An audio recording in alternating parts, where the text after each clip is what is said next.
Welcome back. May share na naman ako sa inyong isang malupit na video. Ito ay kung paano i-delete ang cache ng inyong mga apps sa inyong Android phone. Paano masabi? So, kung bago ka pa lang sa aking channel, huwag niyong kalimutan mag-subscribe, follow, share, and click the notification bell para updated kayo sa aking mga uploads in live stream. Then, let's dive in. So, nandito tayo sa ating phone. Punta lamang tayo dito sa settings. Then, punta tayo sa apps. Ayan.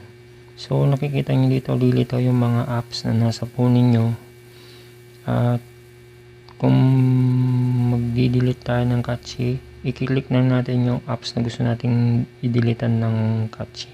So, try natin itong CapCut. So, click nyo lang yung CapCut, tapos storage, tapos makikita nyo dito yung cache.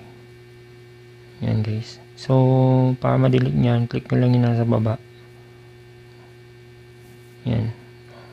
Yan guys.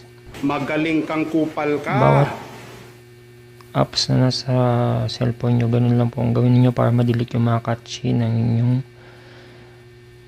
mga apps. So, yun lamang po, at sana nakatulong, and huwag niyong kalimutan mag-subscribe and click the notification bell para updated kayo sa aking mga uploads in live stream. Hanggang sa muli, God bless.